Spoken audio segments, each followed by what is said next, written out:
చక్రాపేటలో అక్రమ ఇసుక క్వారీలో పడి విద్యార్థులు చనిపోయిన ఘటన అత్యంత బాధాకరమన్నారు కడప ఎంపీ వైఎస్ అవినాష్ రెడ్డి.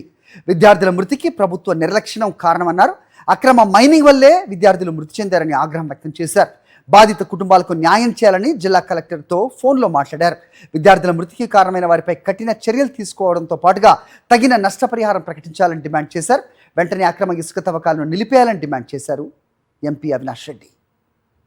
భాగంగా కొంచెం ఇష్టం వచ్చిన గుంతల్లో వేసినారు సార్. గడిచిన 2 ఏళ్ళుగా మేము మీకు అనేకసార్లు కంప్లైంట్ చేసినాము. ఈ పిల్లలు చనిపోయిన గుంత దాదాపు 30 అడుగుల లోతు గుంత. నిన్న సాయంత్రం 2 యువకులు మరి నదిలో అక్రమ మైనింగ్ వలన ఏర్పడిన గుంతల వలన ఆ గుంతల్లో పడి చనిపోవడం అనేది అత్యంత దురదృష్టకరము, అత్యంత బాధాకరము. బాగా చేతికొచ్చిన యువకులు, ఆ తల్లిదండ్రులకు ఉండేది 2 పిల్లలే. పాపం 2 కూడా ఒకే రోజు ఆ గుంతలో పడి దట్టు వాళ్ళు చనిపోయిన ఒకరి నీళ్ళలో పడినారు. వాళ్ళని సేవ్ చేయబోయి ఇంకొకరు దిగి 2 కూడా పాపం ఒకరి చేయి ఒకరు పట్టుకొని చనిపోయినారు. ఎవరైనా చూసినా కూడా అత్యంత బాధ కలిగించే పరిస్థితి. మరంత ఘోరం జరిగిపోయింది. మరి ఇటువంటి పరిస్థితుల్లో ఆ కుటుంబానికి ప్రభుత్వం తరపున అన్ని రకాలుగా న్యాయం చేయాలని చెప్పి మేము కోరుతా ఉన్నాం. పూర్తిగా ప్రభుత్వమే బాధ్యత తీసుకోవాలని చెప్పి కూడా మేము కోరుతా ఉన్నాం. 20 నెలలుగా మేము అనేక సందర్భాల్లో ప్రెస్ మీట్లలో, మీటింగుల్లో పర్సనల్గా మిమ్మల్ని కలిసి ఎన్నోసార్లు రిప్రజెంట్ చేసినాము. ఇక్కడ జరుగుతూ ఉన్న ఇల్లీగల్ శాండ్ మైనింగ్ను అరికట్టమని చెప్పి.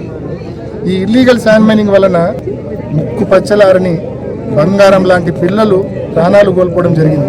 ఆ కుటుంబానికి ప్రభుత్వ నిర్లక్ష్యంతో ఏదైతే ఆ 2 బిడ్డలు ప్రాణాలు కోల్పోయారో ఆ కుటుంబానికి ప్రభుత్వం తరపున ముందుకొచ్చి అన్ని రకాలుగా న్యాయం చేయాలని చెప్పి ప్రభుత్వాన్ని డిమాండ్ చేస్తూ ఉన్నాం.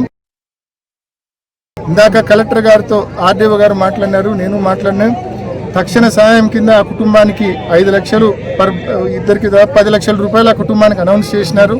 అది కాకుండా మైనింగ్ వాళ్ళ దగ్గర, అదేవిధంగా పోలీస్ అండ్ రెవెన్యూ వాళ్ళ దగ్గర రిపోర్ట్ తీసుకొని గవర్నమెంట్కి పంపించి గవర్నమెంట్ ద్వారా కూడా సహాయం వచ్చేలా చేస్తానని చెప్పి కూడా కలెక్టర్ గారు హామీ ఇచ్చారు.